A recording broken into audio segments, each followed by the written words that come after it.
আজকে গল্পে আর একটা সারপ্রাইজ আছে, একটু শেষের দিকে। মিস করো না কিন্তু, দারুণ একটা সারপ্রাইজ। আজকের গল্প ভূত বউ, লিখেছে লাল বিহারী দে। এক বামুন ছিল, তার এক বউ ছিল। তারা বামুনের মায়ের সঙ্গে এক বাড়িতেই থাকতো। বাড়ির কাছেই একটা দিঘি ছিল। দিঘির পাড়ে একটা গাছ ছিল। সেই গাছের ডালে একটা শাঁকচুন্নি থাকতো। একদিন অনেক রাতে বউ দিঘি থেকে এক ঘড়া জল আনতে গেল। ফিরবার সময় অন্ধকারে দেখতে না পেয়ে সে শাঁকচুন্নির গা ছুঁয়ে ফেলল। অমনি শাঁকচুন্নি তো রেগে আগুন, তার গলা টিপে ধরে। তাকে নিয়ে ওই গাছের ওপর চড়ে, গাছের একটা কোটরে পুড়ে রাখলো। ভয়ের চোটে বউ তো আধমরা। শাঁকচুন্নি তখন বউয়ের কাপড় পরে, বউয়ের চুড়ি শাঁখা হাতে দিয়ে বউ সেজে বামুনের বাড়ির মধ্যে ঢুকলো। বামুন কিংবা বামুনের মা কেউ এই অদল বদলের কথা ঘুণাক্ষরেও টের পেল না। বামুন ভাবলো ওরই বউ জল নিয়ে এলো, শাশুড়ি ভাবলো ওরই বৌমা এলো। পরদিন সকালে কিন্তু শাশুড়ির মনে হলো বউ যেন একটু অন্যরকম হয়ে গেছে। বউ ছিল রোগা, দুর্বল। একটা কাজ সারতে তা 7 ঘন্টা লাগতো, আজ কেন অন্য মানুষ হয়ে উঠেছে হঠাৎ। কেমন যেন সব কাজ চটপট করে সারছে। একটুক্ষণ যেতে না যেতেই বাড়ির সব কাজ সারা হয়ে যাচ্ছে। বুড়ি মনে কিন্তু আসল ব্যাপারে কোনো সন্দেহই নয়, বরং সে বেশ খুশি হয়েছিল। এই ভেবে যে যাক, একদিন বাদে তাহলে বৌমের স্বভাব শুধরেছে। কিন্তু দিনে দিনে বুড়ি অবাক। আগের চাইতে অর্ধেক সময় তার রান্না বান্না শেষ। পাশের ঘর থেকে বউকে কিছু আনতে বললে সেখানে হেঁটে যেতে যতখানি সময় লাগে, 1 হাত বাড়িয়ে জিনিস এনে দেয়।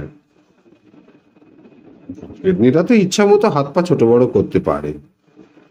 একদিন এই অদ্ভুত কাণ্ড শাশুড়ির চোখে পড়ে গেল। কিছুটা দূর থেকে বৌমাকে সে একটা বাসন আনতে বলেছিল।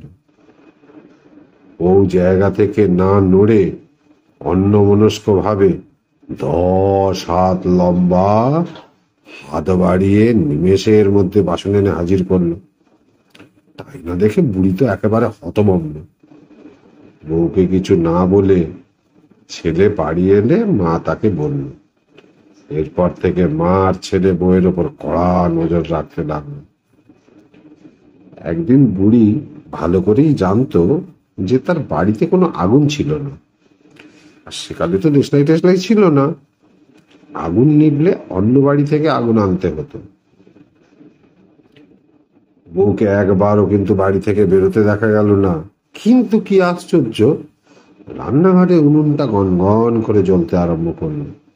তাই দেখে শাশুড়ি ছুটে রান্নাঘরে গিয়ে দেখে, কি দেখে, কাঠের বদলে বউ তার ঠ্যাংটা উনুনে গুঁজে দিয়েছে, আর ঠ্যাংটা দাউ দাউ করে জ্বলছে। শাশুড়ি আস্তে আস্তে সেখান থেকে সরে গেল। ছেলে বাড়ি এলে বুড়ি তাকে সব কথা বললে। দুজনে ভেবে স্থির করলো ওটা আসল বউ হতেই পারে না, কোনো পেতনি টেতনি হবে। ছেলেকে ডেকে নিয়ে মা বউয়ের কাণ্ড কারখানা দেখালো। তারপর ওঝা ডাকা ছাড়া আর কোনো উপায় রইল না। ওঝা এলো।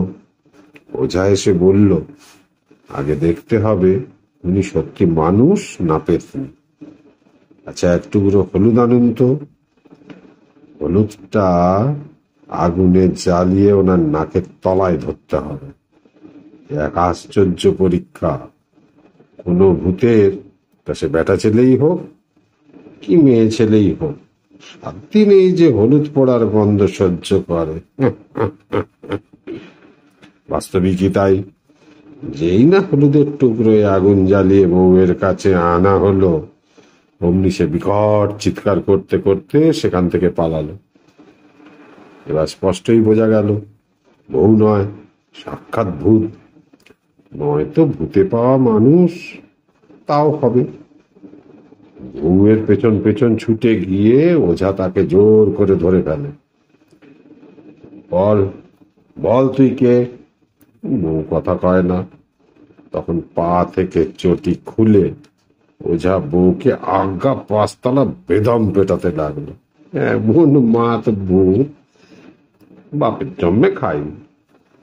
শেষটা আর সইতে না পেরে বিকট নাকি সুরে, কে না জানে যে ভূতেরা কিভাবে কথা বলে, সে বলে উঠল, ছাড়ান দে রে ওস্তাদের বউ, সব বলছি ওরে ছাড়ান দে রে, ছাড়ান দে। আরে বাপি, গা থেকে শালটা সারিয়ে আলি রে, এ কি গেলো ওরে। ওরে আমি খারাপ কিছু করি নাই, আমি খাঁটি শাকসুন্নি, দিঘির পাড়ে বেলে বাঁচাতে থাকি। বাউনের বউ আমাকে রেতের বেলায় তুমি দিল কেন? তাই আমি ওকে গাছের কুটরে ভরে রেখেছি, যে কেউ গিয়ে তাকে নিয়ে আসতে পারো। কিচ্ছু রাখলি না রে।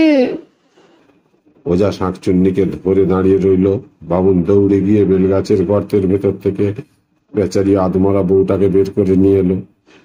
তারপর শাঁকচুন্নিকে আর এক দফা চটি পেটা করে নিজের গা ছুঁয়ে প্রতিজ্ঞা করিয়ে নেওয়া হলো যে আর যে কখনো মানুষের বা বামুনের কিংবা তার পরিবারের কারো কোনো অনিষ্ট করবে না। তারপর ওঝা সব মন্ত্র খুলে দিল। শাকচুন্নি ধুঁকতে ধুঁকতে বেলগাছে গিয়ে উঠল, আর সে কখনো কাউকে কিচ্ছু বলেনি। বউ বেচারি সুস্থ হয়ে উঠতে প্রায় 2 মাস সময় লেগেছিল।